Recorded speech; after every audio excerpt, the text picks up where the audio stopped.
کوئی ادھوری نہ رہے دعا کسی کی، سب کے لیے ایسا رمضان آ رہا ہے۔ السلام علیکم ناظرین، پیغام رمضان کے ساتھ میں ہوں آپ کی میزبان مقدس چودھری۔ آج ہمارے ساتھ موجود ہیں قاری عبدالسمیع۔ آئیے ان سے رمضان کے حوالے سے کچھ سوالات کرتے ہیں۔ السلام علیکم قاری صاحب، کیسے ہیں آپ؟ کسی نے دل میں نیت کی ہے کہ میں روزہ توڑ دوں تو کیا اس کا روزہ ٹوٹ جاتا ہے؟ بسم اللہ الرحمن الرحیم، الحمدللہ رب العالمین والصلاة والسلام علی سید الانبیاء والمرسلین۔ نبی علیہ الصلوۃ والسلام نے تمام اعمال کے دار و مدار کو نیت کے اندر جمع کیا۔ تو آپ علیہ الصلوۃ والسلام نے فرمایا کہ جو انسان جس کام کی نیت کرتا ہے نا، اس کو اس کا بدلہ دیا جاتا ہے۔ تو یہ صرف بدلے والا جو کام ہے نیک اعمال کے اندر ہے۔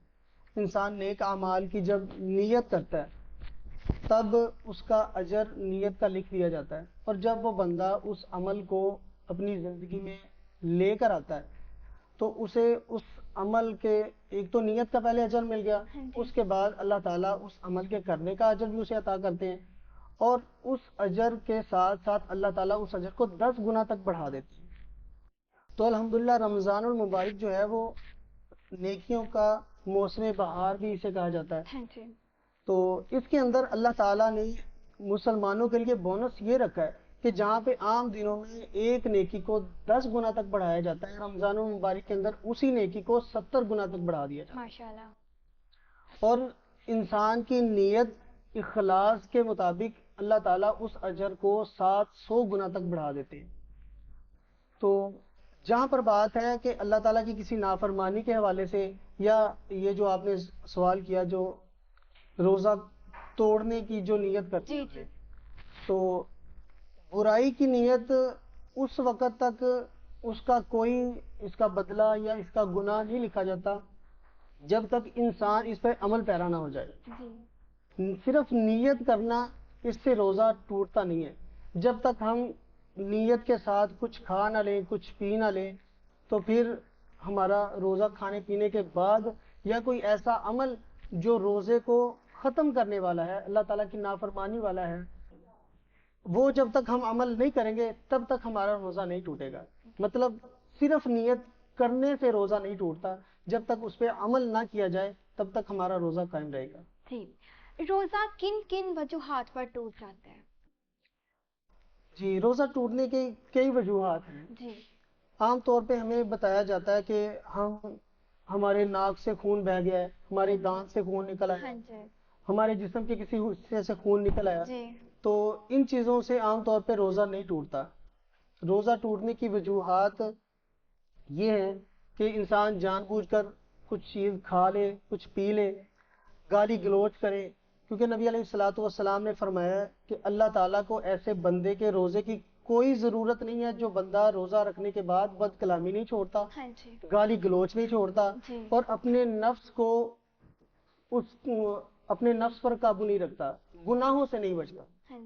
مطلب گناہوں کے اندر بندہ اسی روٹین سے چلتا آ رہا ہے، یا کھانا پینا بندہ جان بوجھ کر کرتا ہے، تو پھر اس وجوہات کے ساتھ روزہ ٹوٹ جاتا ہے، ادروائز کوئی روزہ ٹوٹنے کی کوئی ایسی وجہ نہیں ہے۔ جی، روزہ فرض ہونے کی کیا شرائط ہے؟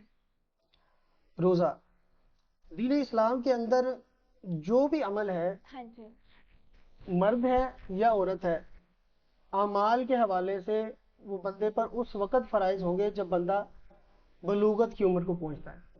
جیسا کہ نبی علیہ الصلوۃ والسلام نے فرمایا کہ نماز جو ہے 7 سال کی عمر میں آپ کے بچے جب ہوتے ہیں تو ان کو نماز کا حکم دو، اور جب 10 سال کی عمر کے ہو جائیں پھر بھی نماز کی طرف نہ آئیں تو پھر انہیں سزا دو۔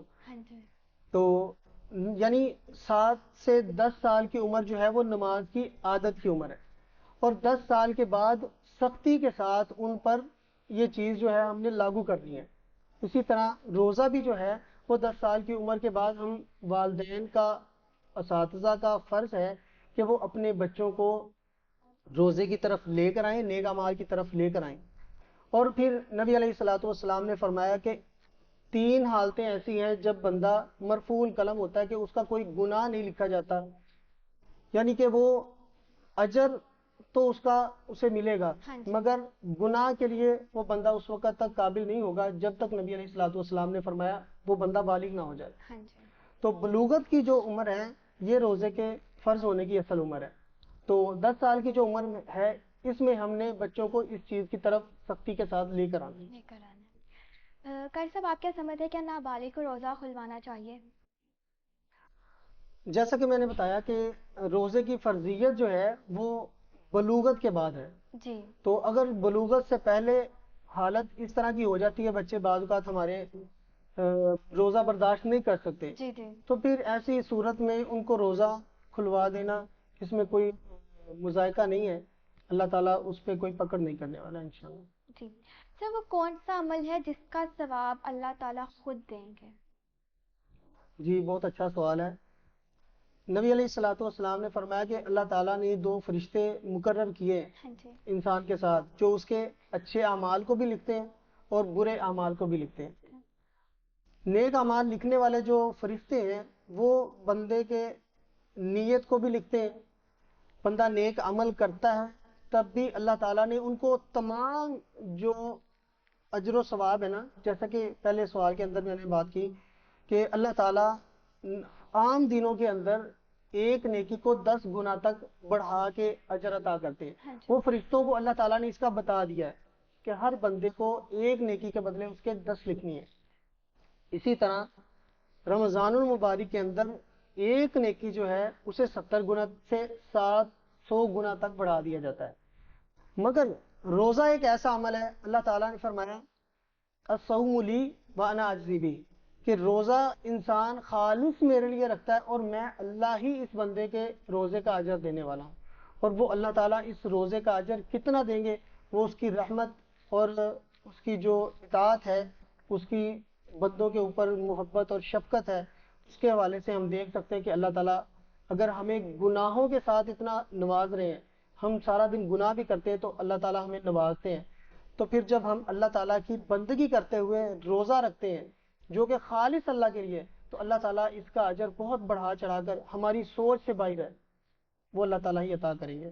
اللہ تعالیٰ کے علاوہ کوئی روزے کے اجر کو نہ دینے والا ہے نہ شمار کرنے والا.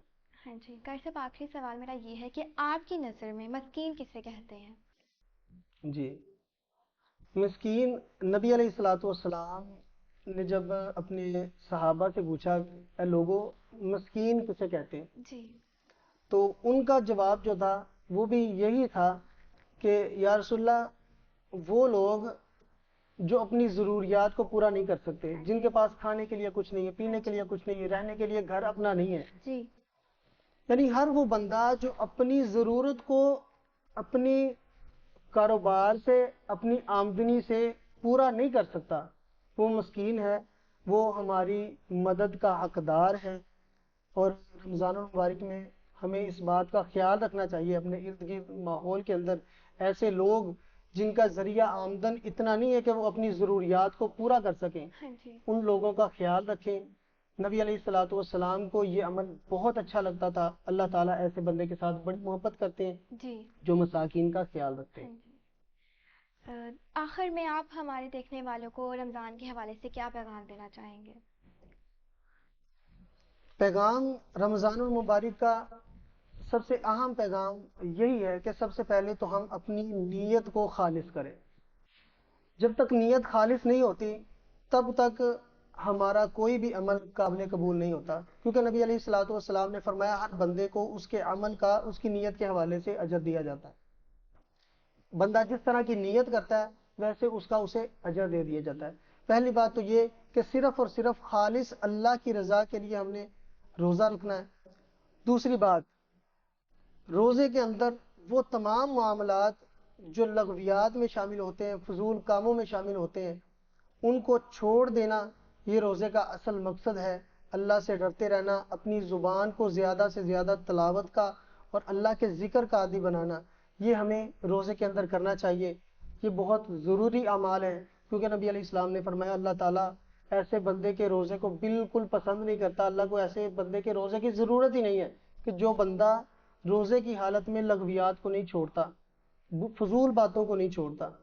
اور اسی طرح نبی علیہ الصلوۃ والسلام نے فرمایا کہ کچھ لوگ ایسے ہوتے ہیں جو دن بھر روزہ رکھتے ہیں مگر شام کو جب وہ افطاری کرتے ہیں تو سوائے بھوک اور پیاس کے ان کے نامہ اعمال میں اور کچھ بھی نہیں ہوتا، یعنی کسی بھی اجر کے وہ حقدار نہیں ٹھہرتے۔